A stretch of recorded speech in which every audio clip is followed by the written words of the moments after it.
He says that he's active in the National Council on Alcoholism in the state of Connecticut. Is that right? No. That's wrong.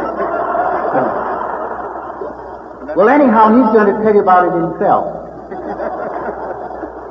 He told me another thing. He says he can write, and you can read a lot about the stuff he's written, but that also has been proven a rumor. He can dictate.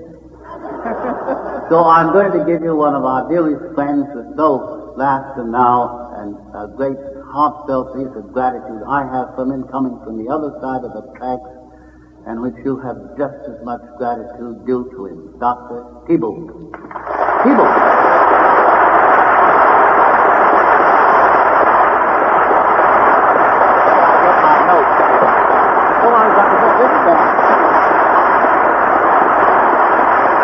The white goes on 3 minutes before, and the red goes on after.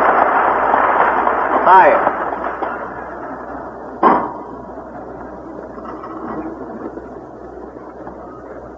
The fate of the draw puts me in this position and not in Archie's because I was originally scheduled to do the introduction.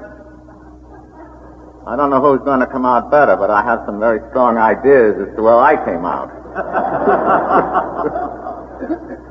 5 years ago at St. Louis, I acted as a representative of psychiatry. This year, I have a similar responsibility.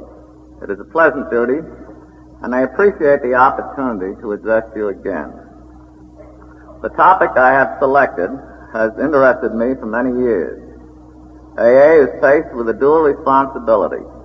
It first must bring its message to newcomers, and second, see that the message exerts a continuing influence upon its members. As I see it, when the message is truly received, a miracle is worked. Whether that change comes slowly or in a rush, the shift to sobriety is nothing short of miraculous. In my paper at St. Louis, I discussed the aspect of AA. I talked about hitting bottom, surrender, ego reduction, all of which contributed to the inner change which made sobriety possible. I also warned that the problem of keeping sober still lay ahead. Today I shall devote my remarks to the concern we all have for the problem of maintaining sobriety once it is achieved. No one can afford to rest on his laurels. Sobriety to be preserved must be earned by good works and hard. Sobriety is never handed to one on a silver platter. This problem is of no small moment to all in AA. The years have passed, and the length of sobriety of many members is stretched into a very respectable number of years. The question of preservation of the non-drinking state is increasingly before us as time marches on. The answer, as you all know, is not always favorable. Here and there one hears and sees an old-timer who, after 10 or 15 years without trouble, is back once again in the rat race of alcoholism. The number is not alarming, nor do I think it represents a trend. But it happens with sufficient frequency and apparently over a wide enough area to make it a matter worthy of serious concern and consideration. My paper will have 3 sections. The first will present my understanding of the workings of the AA program. The second will describe the foe of sobriety, the ego, and how it may be identified. The third will discuss humility, which is the arch opponent of the ego. On the basis of these 3 sections, I shall endeavor to offer some comments on the AA scene. The first section has to do with how sobriety is achieved initially. Here I shall repeat much of what I have said before about hitting bottom, surrender, and ego reduction. Summarizing my thinking, I believe that the person, if and when he succeeds in becoming a member of AA, has first undergone a conversion or personality change, which has occurred because he has second, hit bottom, which has produced third, a surrender by his previously entrenched ego. This can be put into something of an equation which reads, hitting bottom plus surrender equals conversion of personality change. And basic to all such thinking is the fact that in this new state may be found the capacity to feel and to have humility. What then is this ego, this false sobriety? Without going into a long technical discussion about its source, let me in this second section give you some feel for the inner attitudes I have in mind about the nature of this ego, which is the villain in the drama of the alcoholic. To start with, let me illustrate my ideas with a story which goes back a number of years. The dangers of ego, in the sense I'm using it here, were just becoming apparent to me and to some of my patients. One day, one of them said, "You know, I just heard X say something that has been bothering me like the dickens. I wonder how you feel about it." He then added that he, my patient, was at a meeting with X in which they were discussing the program, and that X had stated he would only speak if he were the third speaker. Continuing, my patient said, "That sounded suspiciously like ego to me. What do you think?" I agreed. But we both found it hard to believe because X was the spark plug and leading light of his group and as solid an AA citizen as one could imagine. Yet within a year of his boldly claiming this special spot, this man was drinking. And in 2 years he was dead of complications brought on by his continued use of alcohol. Obviously, this man suffered from a case of big shotism. As most of you fully realize, egos in AA a dime a dozen.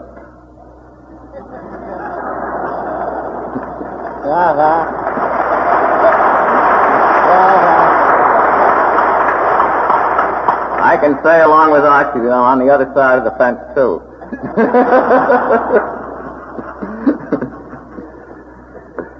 Many of them are out in the open.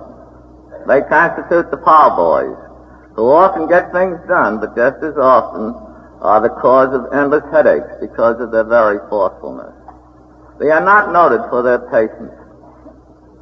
Of equal importance, and certainly of far greater frequency, are the individual whose ego is even hidden from themselves.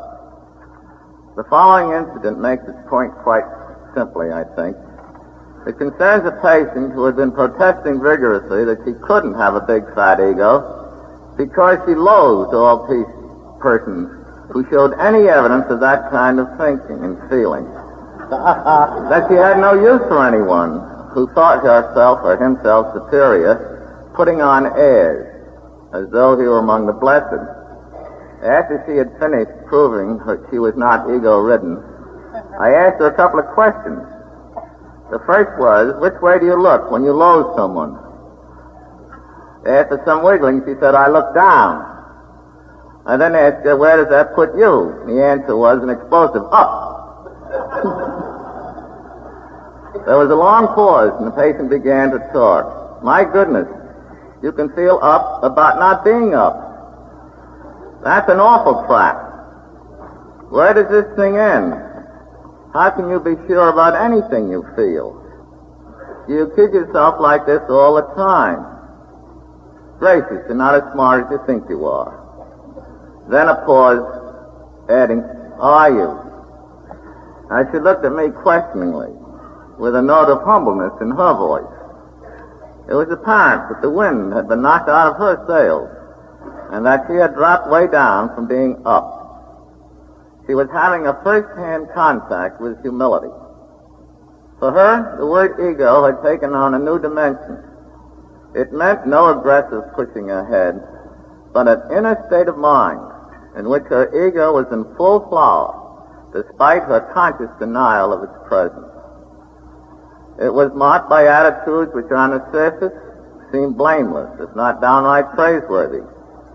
Just like the snobs who abhor snobs, she found herself hooked with her capacity to look down her nose and loathe.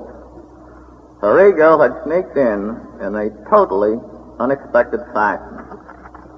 She was beginning to take an inventory that might be more than a list of words. She was beginning to feel some truths about herself. This is even caused one profound trouble. Elusive, disowned, its presence can be denied with the utmost sincerity. It takes considerable digging and large doses of honesty before this inner self can be reached. In its quietly stubborn way, it can ruin our best intentions. The sad truth is that the ego is always more visible in others than in ourselves. We can delight in puncturing the pomposities of others. We can laugh at the saying of the Chinese philosopher Lao Tzu, who had this gem to offer: "He who feels pricked must have been a bubble." Oh, wonderful. Where did you get that? We can recognize the wisdom of inflated egos, but all too often the target is someone else. When it is ourselves, our aim can be notoriously bad. The ego, then, is to be seen as a driving force which seeks to dominate and can feel comfortable only when it is able to maintain a non-underdog position. It may recoil at any obvious display of big shotism, but down inside, where the feelings count, it can be touchy as a sore thumb. It is not an accident that the members of my specialty are called head shrinkers.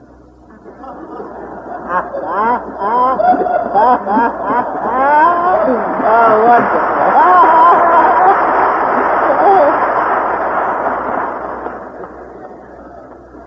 It's always nice to be on this side of the fence at this point.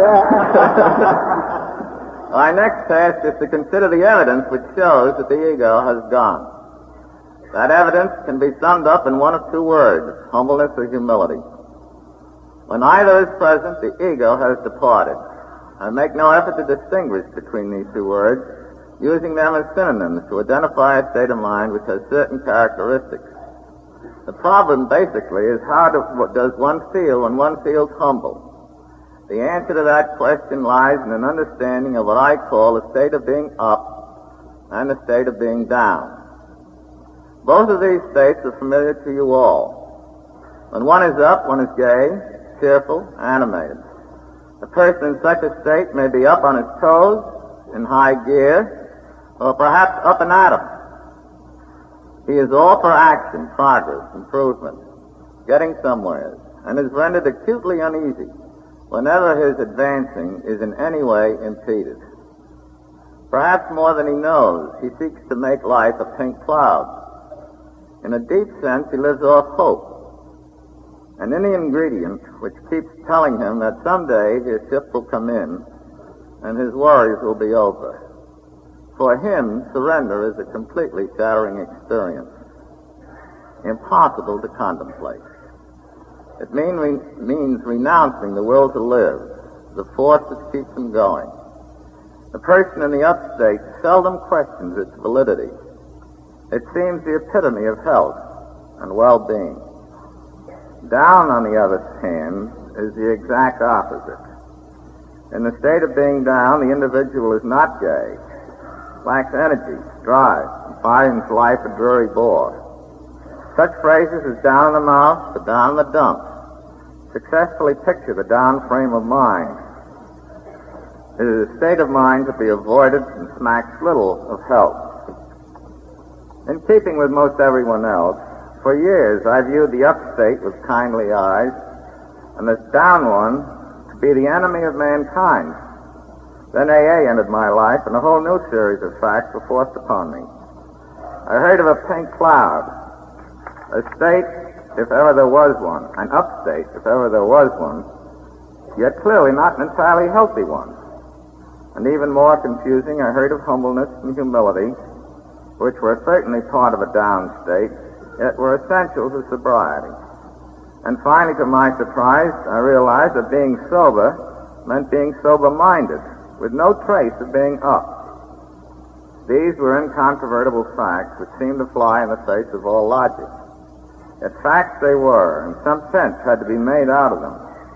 The question was, how can one lose the upstate without plunging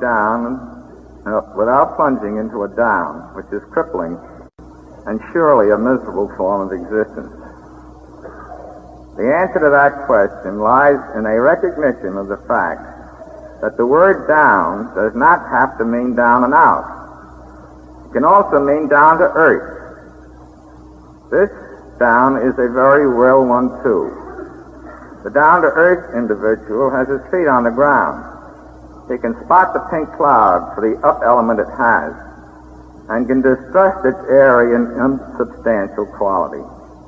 The man with his feet on the ground is a solid citizen, going nowhere, interested in nothing spectacular, but able to live each 24 hours as a contributing member of the human race. Here is a very different down from the depressed and happy sort of down which formerly has been envisioned. Here was a down which stood for substance, for lasting values, a down which could not be deplored.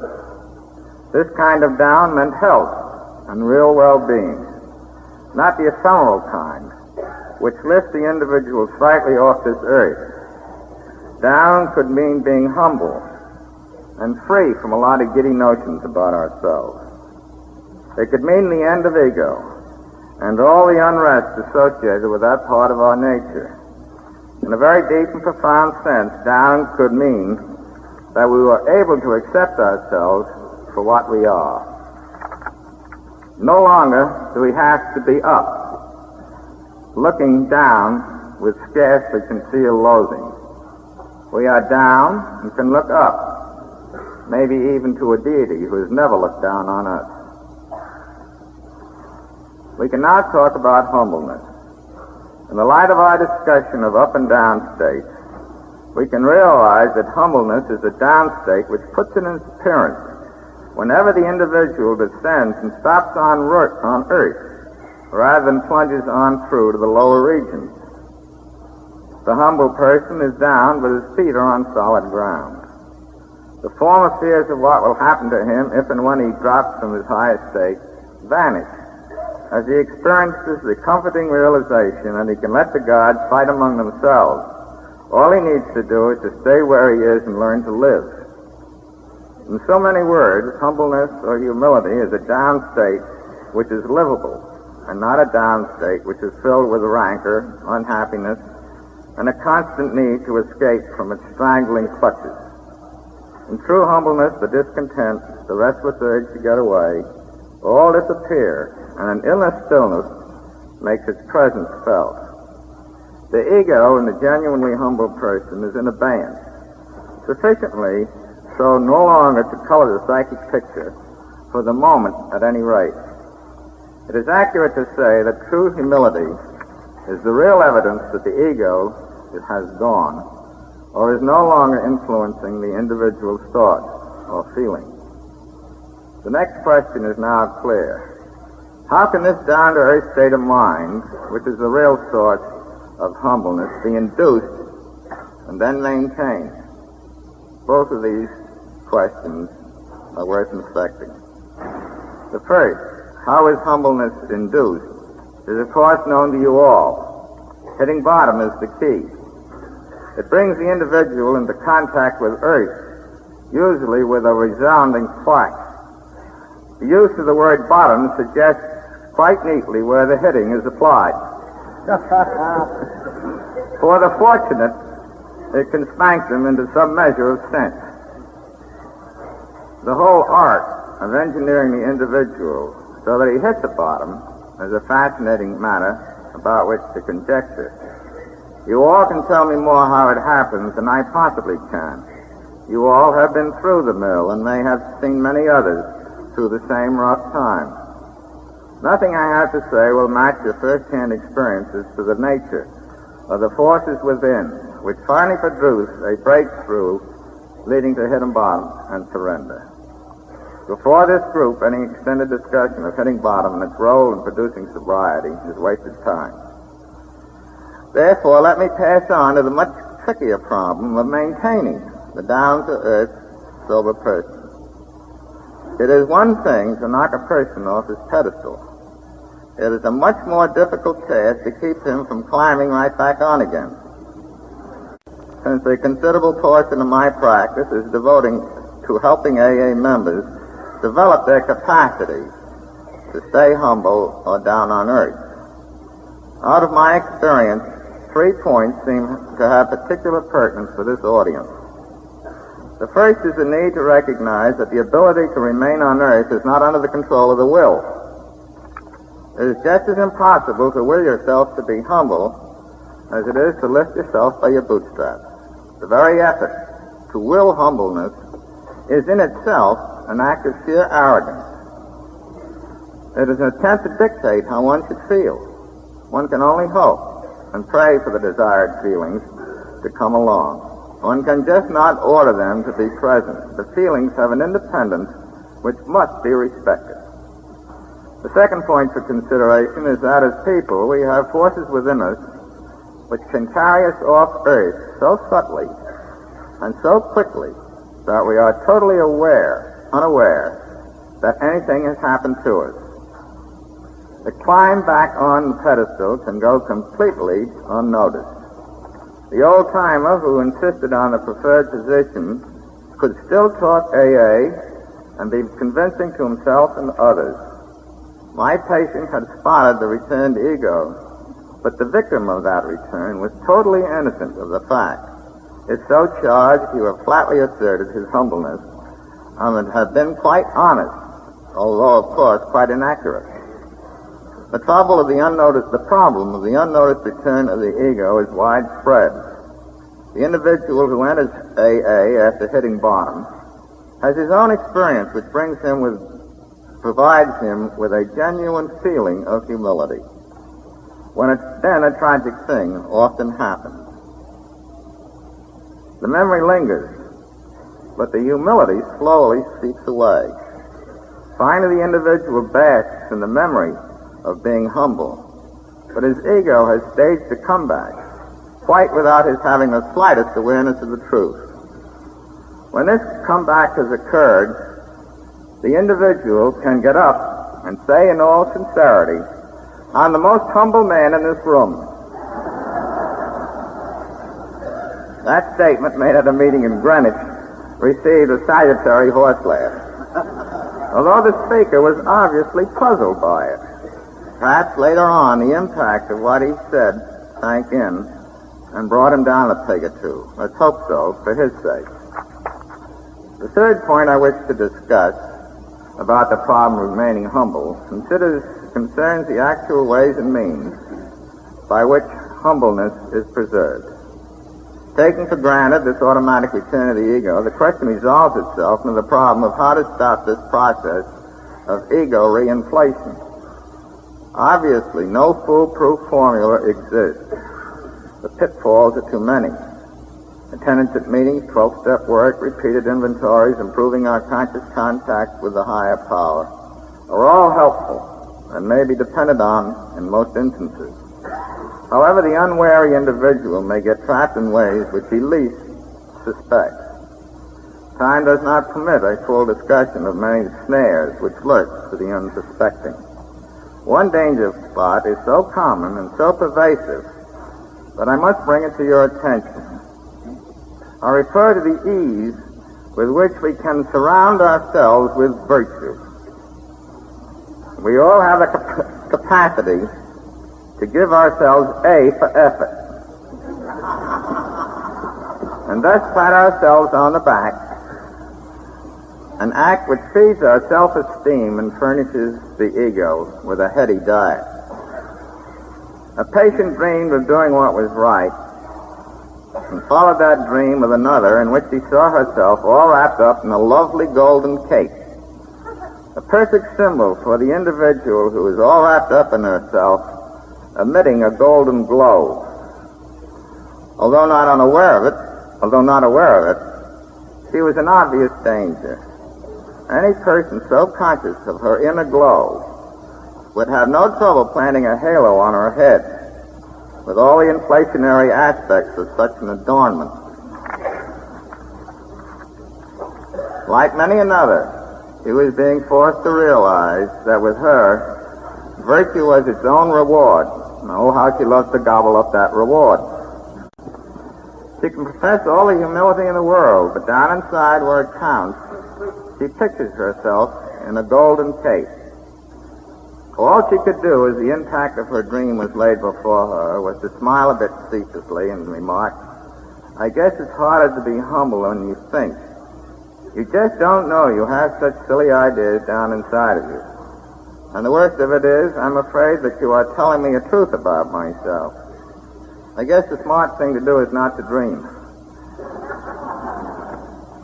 I have no answer to this problem of giving ourselves A for effort. Like the snobs who abhor snobs, one can give oneself A for effort for not giving oneself A for effort. My advice to patients is to keep their fingers crossed and hope that this self-glorification does not take place. There is no conscious way of dictating that it will not occur. Awareness hopefully can be helpful. Beyond that, all one can do is to pray. Such uncertainty about maintaining humbleness may seem very unenlightening. It leaves one groping for answers, a state of mind which makes many people unhappy. Let me point out that the individual who feels that he has the answers must be very careful or he will be in trouble. To have the answers puts one right back in the driver's seat, able to cope with anything, and a far cry from being humble and aware that one does not know everything, nor need to in order to get along.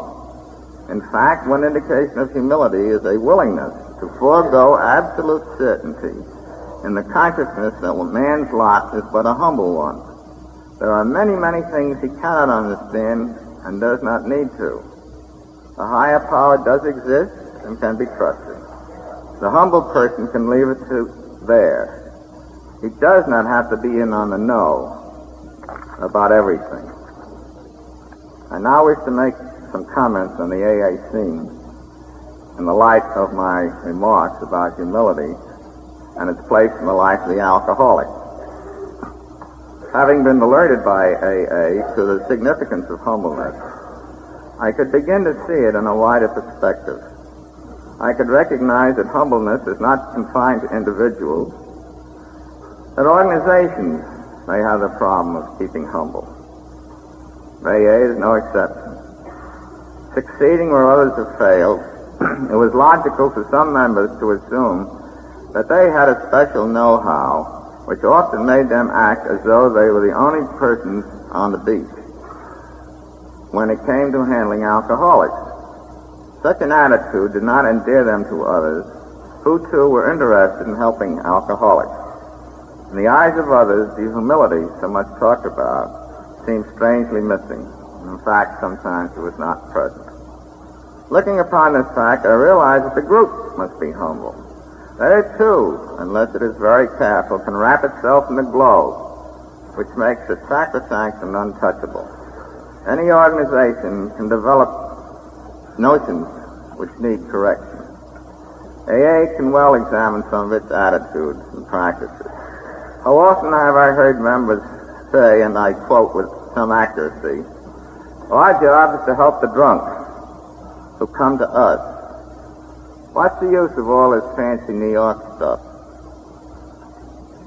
We don't need any assistance from the outside. We can do a job right within our ranks." That's where the alcoholic gets his help. That self-sufficiency of those remarks requires no comment. For a long time, such thinking influenced a large and often vocal group among the AA membership. Coupled with that belief was a second, namely that the group could help, and that anyone who did not help was himself not ready for AA. As a result of such thinking, the drunk who did not respond was written off as a poor prospect, thereby absolving the group from any responsibility for the failure to interest him in AA. Such absolving keeps the group's ego intact. This intactness, or really lack of group humility, has been less manifest in recent years. The reason for this change is time. The years have shown that AA is not the only answer to alcoholism. still the best by all odds. It is by no means the 100% solution. Moreover, other approaches have their successes, so that AA has no longer a corner on recovery. In other words, as time passes, experience is taking the first flush off the rosy hopes which the success of AA had generated. Now AA is no longer the one answer. AA has to take its place alongside of others who are concerned about drunks. AA must now accept a much humbler place than formerly, a much healthier position, since once one can recognize confreres, one can live with them on a give-and-take basis and perhaps absorb something from them. An important element in maturing is the ability to listen and to learn. Fortunately, the success of AA has, in a sense, served as its own corrective.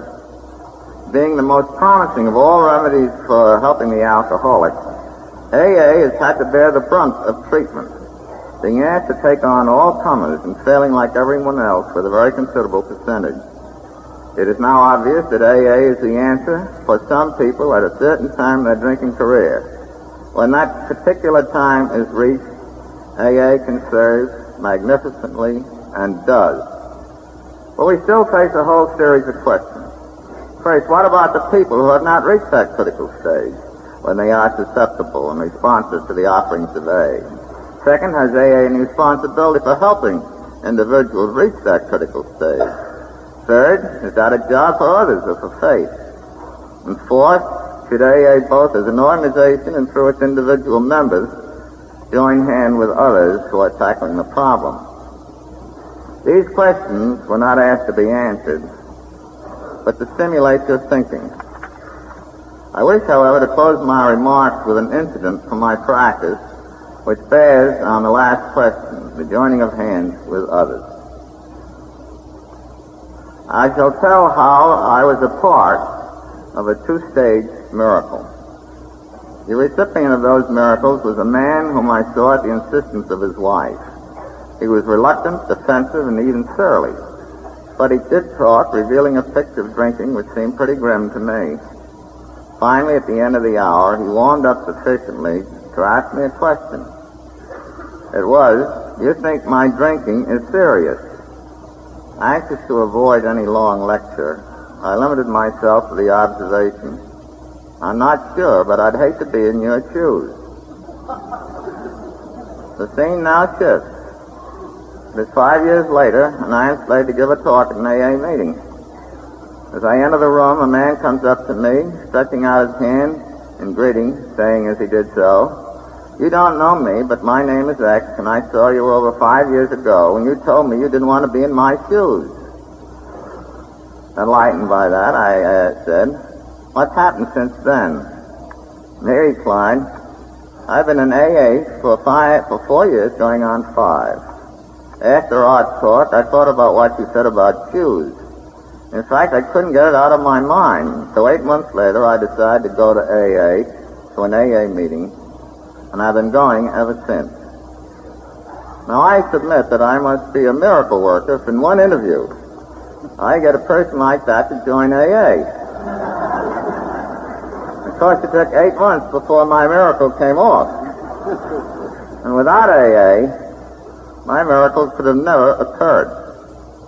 At the same time, I insist that the miracle of AA would have not taken place if I had not fortuitously said the right thing, setting into motion some doubts and fears which resulted into his going to a meeting ready for the miracle of AA to work its blessing. Surely it was a two-stage miracle, mine mostly by luck, AA's because the path to help alcoholics has been carved out of the experience of you and your associates. Neither miracle could have happened alone. That man's rescue was a joint enterprise. Neither myself nor AA were self-sufficient. Without AA, my interview would have led to nothing but meaningless stewing and nothing else. Without my remarks, AA would have not seen the man. Each was essential to the other. The recognition of such mutual need is both ego-reducing and humbling. In pursuit of one's own interests and activities, is it easy to lose sight of others and go it alone? The fact that I, as a psychiatrist, am on this program is evidence that AA is mindful of its relationship to others apart from itself.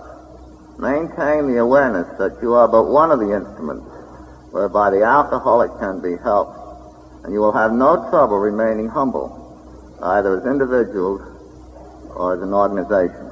Thank you.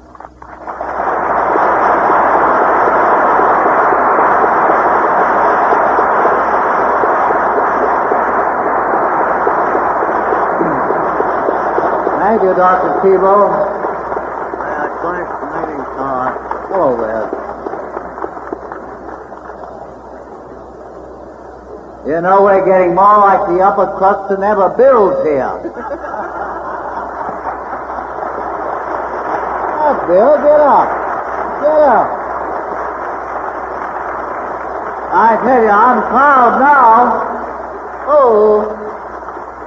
I got to talk, too. Listen, Bill just can't help talking, so here he comes.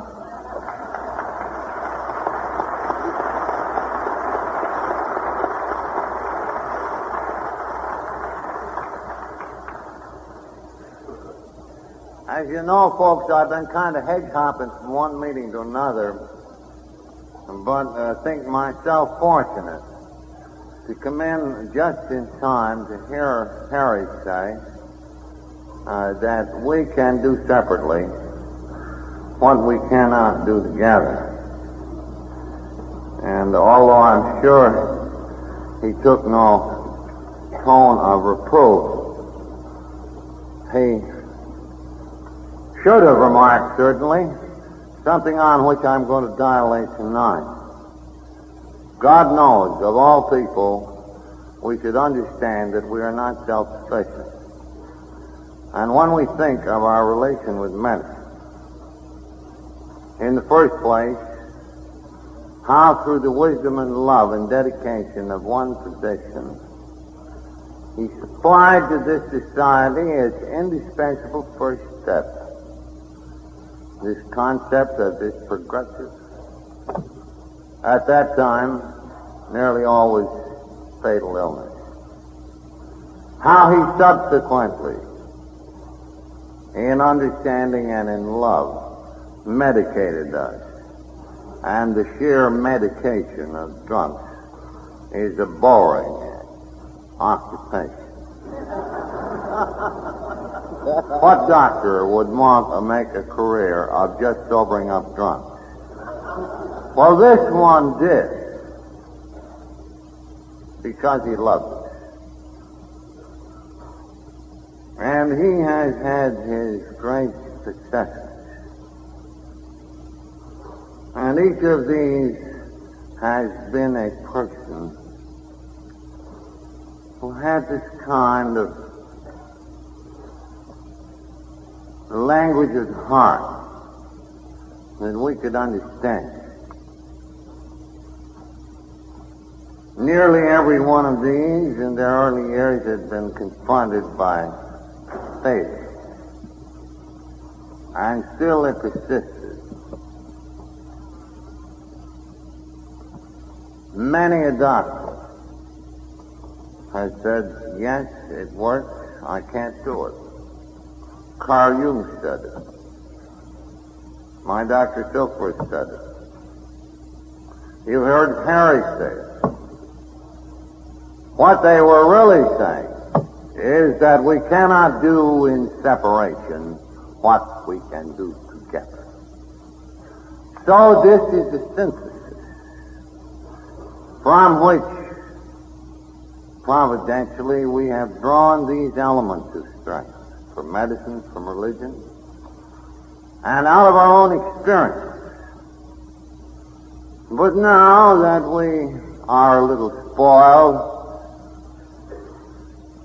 with praise, I think, public applause for getting dried up in a spectacular yet still small way, a success, This brings with it sort of an unconscious, phony attitude that maybe after all we did most of this, you know? You know, there isn't one darned original idea in AA, and in thinking about my talk for the night, I woke up with a start to the realization that I hadn't had an original idea myself in at least 10 years, maybe never. All supplied by guys like these, by guys like the preachers.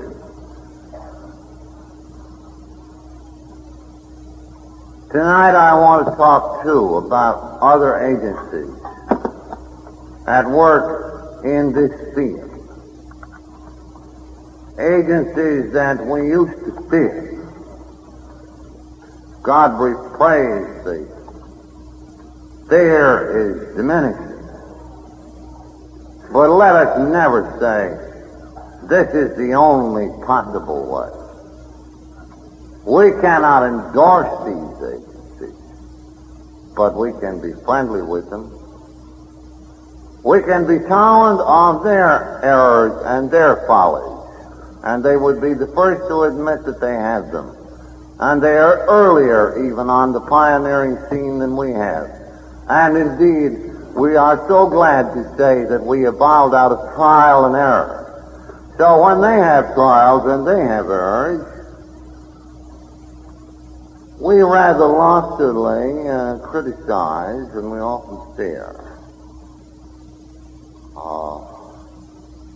Maybe that's getting short-sighted.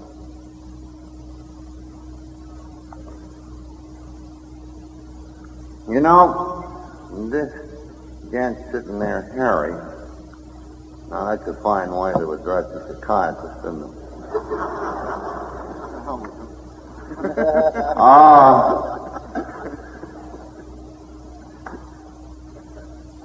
Like the other pioneer doctors who befriended us in many senses, he's a man of greatness in spirit and action. And what he did for us has taken a lot of sheer guts. And considering his condition, his training, his experience, for him to say to a gal in the sanitarium where he then was, take a look at this book. It isn't in print yet. The gal looked at the book. It made her mad as hell, and she threw it out the window and got stupid. Said, Harry, take another look at the book, Jerry. She did. She saw one sentence there. We cannot live with resentment. While it was true at that time, we certainly since proved that's false.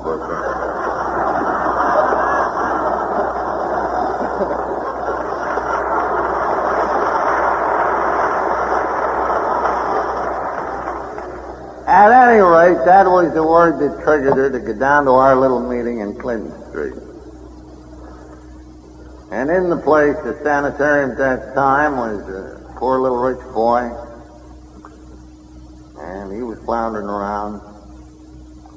And the gal we know as Marty came to the meeting at Clinton Street.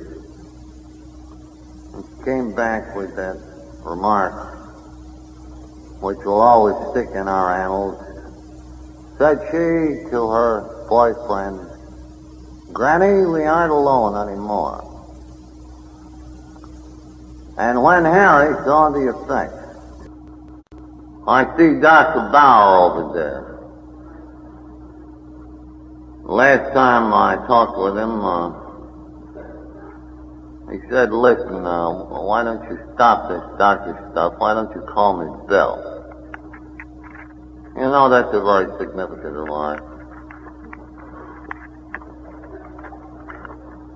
Held up our hands through thick and thin. on the race. Probably more than any individual has caused the general medical profession to roll out the carpet for us. Red carpet, double thick, never swallowed. Came to St. Louis. The same kind of deep interest, which goes far beyond techniques and medication and goes deeper than friendship. Such have been our friends. Such is the great tradition they have established. We said last night that it was good for us to look at examples of greatness in spirit and action. So, just have another good look right here and think of all of our other friends. You know, it says in the opening, the preface of the A book, and we put it there so long ago as 1939. It's seldom noticed, but I guess it's right there. It should be. It says that this society holds itself wide open to any legitimate scientific investigation. I hope we do this. We know our illness to be an illness of the soul. Well, sky pilots are special. We know ours to be an illness of the emotions. Well, psychiatrists are specialists. We know ourselves to have an illness of the body.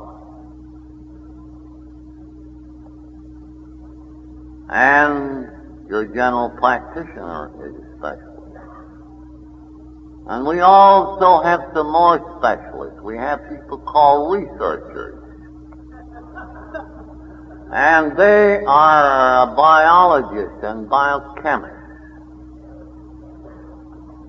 And while our share in this is the spiritual approach, I think more and more that spirit, mind, and body are coming by all who study it to be regarded as the several aspects of a single unity. So, how do we know what's going to come out of a test tube? How do we know? We know that some damn bad addictive drugs have come out of test tubes, but why in God's name clobber these fellas for their trial and error the very thing that made us? What next? Let's be loving. Let's be open-minded. And supposing that some of the stuff doesn't agree with us, but it agrees with the rest of the population, well, we don't have to swallow it, you know. So let us take a loving look at all who labor in this and related fields, that they may too be glad to carry the message and lend a hand to the end, that we can do far better together than ever shall we do in separation. Thanks.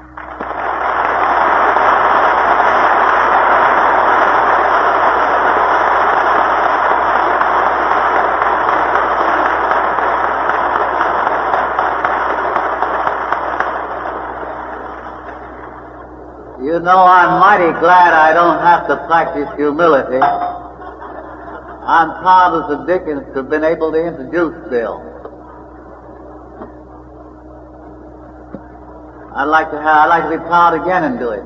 You know, I was thinking when Dr. Tiebout was speaking that I could have summed up the second part of his speech much better than he could, because I know all about the psychiatry stuff, you know. And it's summed up in a very beautiful poem, which goes as follows. See the happy morons. They do not give a damn. I'm glad I'm not a moron. My God, perhaps I am. I think that's a darn sight better summing up than that stuff, you know.